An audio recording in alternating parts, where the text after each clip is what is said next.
మంచి ఆహారంతో పాటు కావాలి స్వచ్ఛమైన నీరు. అదే సనాతన్ జల్. వివరాలకు 8919763872. కానీ ప్రభుత్వాలు ఎన్ని మారినా క్రైమ్ రేట్ మాత్రం రోజు రోజుకు పెరిగిపోతుంది. ఎందుకంటే మనము కుకట్పల్లి ఇష్యూ చూసాము.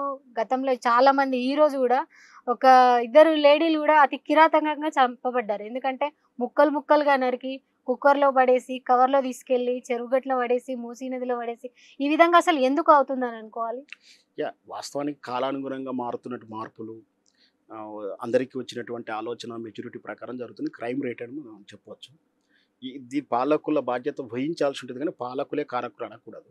వాస్తవానికి కేసీఆర్ 2014లో పాలనలోకి వచ్చినప్పుడు తాను మొదటిగా తీసుకున్నటువంటి నిర్ణయాలలో భాగంగా ఒకటి ఏంటంటే లా అండ్ ఆర్డర్. ఎప్పుడు మీరు విన్నారో వెళ్ళలేదు, ప్రజల కోణంలో చూసినటువంటిదన్నీ కూడా ఈ నిధులు కానీ నీళ్ళ గురించి చూసుకుంటూనే మన రాష్ట్రంలో వేరే దేశ వాళ్ళు ఇన్వెస్ట్మెంట్ పెట్టాలంటే లా అండర్ క్రమశిక్షణలో ఉండాలి, అద్దులో ఉండాలని మీరు చూశారో తెలియదు. చైన్ స్నాచింగ్లకు ఎన్కౌంటర్ చేశాడు వచ్చిన కొత్తలో. మీకు బాగా గుర్తుందో లేదో నాకు గుర్తుంది. అంటే లా అండ్ కంట్రోల్ చేస్తే ఇక్కడ మనం మన దేశం నుంచి ఈ దేశంలో పోయి ఇన్వెస్ట్మెంట్ చేయాలంటే మనకు దొంగల భయం, దోపిడీ భయం ఉండదు అనే ఒక ధైర్యాన్ని ఇవ్వగలగాలని చెప్పి లా అండ్ కంట్రోల్ పెట్టాడు.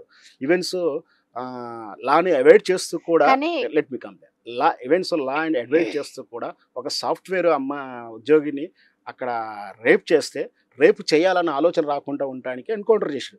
ఎన్కౌంటర్ చేయడం ఎంతవరకు కరెక్టు, మానవత కోణాలు ఇవన్నీ వేరే డిస్కషన్. బట్ అక్కడ వాళ్ళు ఇవ్వాల్సిన మెసేజ్ ఏమిటంటే రేపు ఏమన్నా రేపు చేయాలనుకున్నా ఏదైనా చేయాలన్నప్పుడు భయపడాలి. ఎందుకంటే మనకి ఇక్కడ సాఫ్ట్వేర్ విదేశీ కంపెనీ నుంచి వచ్చినప్పుడు వాళ్ళకు భద్రత ఉండాలని. ఇప్పుడు ఆల్రెడీ మనం చూస్తుంటాం ఆఫ్రికా కంట్రీస్లో కానీ అమెరికాలో కూడా మనం అనకూడదు కానీ అక్కడ కొంత డ్రగ్స్ అలవాటు వాళ్ళు. బెంగళూరులో ఒక బెల్ట్ ఉంది, అక్కడ కూడా డ్రగ్స్కి అలవాటు పడాలి, రేప్ చేస్తారు, బ్లాక్మెయిల్ చేస్తారు, ఎత్తుకెళ్తారు అనేది ఒక రూమర్ ఉంది. అట్లాంటి సిచ్యువేషన్ హైదరాబాద్ రాకూడదని లా అండ్ కొంచెం కంట్రోల్ పెట్టాడు. ఇదంతా ఒక వ్యక్తి అయితే ఇప్పుడు జరుగుతున్నటువంటి ఈ ఫ్యామిలీ డొమెస్టిక్ వైలెన్స్లు ఇవన్నీ కూడా కాలంతో వస్తున్నటువంటి మనిషి ఆలోచనలో మార్పులు, వాటికి ఈ టెక్నాలజీ సహకరిస్తుంది. మనుషుల్లో భద్రతాభావం కన్నా అభద్రతాభావాలు పెరిగిపోవడాలు, అనుమానాలు పెరిగిపోవడాలు ఇవన్నీ ఒక కారణం అని చెప్పవచ్చు. కానీ ఎందుకంటే గతంలో దిశ ఇన్సిడెంట్లో మాత్రం నలుగురిని ఎన్కౌంటర్ చేసిన ఘటన చూసాం మనం. మరి తన విధిని విధానాలను కూడా కరెక్ట్గా పాటించాడు. జరిగినటువంటి ఇన్సిడెంట్స్ని బేస్ చేసుకొని అది ఎంతవరకు పూర్తి నిజాలు నిర్ధారణ అయిన తర్వాత ఎన్కౌంటర్ చేశారు. మరి అతన్ని ఎందుకు వేరే డిపార్ట్మెంట్కి చేంజ్ చేయాల్సి వచ్చింది సజ్జనర్ గారిని? వాస్తవానికి అంటే కొంచెం లా ఉంటుంది, కొంచెం ఇన్లా కూడా ఉంటుంది ఏదైనా విషయంలో.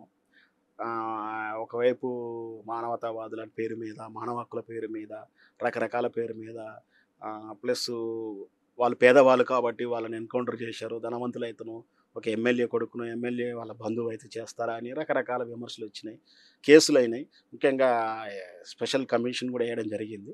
దాంతో అట్లాంటి సందర్భంలో పాలనాపరంగా ఏం చేస్తారు, ముఖ్యంగా పోలీస్ విభాగంలో ఏదైనా ఆరోపణ వచ్చినప్పుడు అక్కడి నుంచి ఆ ప్లేస్మెంట్ చేంజ్ చేయడం అనేది సహజంగా పోలీస్ డిపార్ట్మెంట్లో ఉన్నటువంటి ఒక క్రియ. అంటే పనిష్మెంట్ ఇవ్వదలుచుకున్నప్పుడేమో సస్పెండ్ చేయడం, లేదా లీవ్లోకి పంపించడం, లేదా హెడ్ ఆఫీస్కి ఎండార్స్ చేయడం, ఇట్లాంటివి అలా ఒక సిస్టంలో ఒక భాగం ఉంటుంది.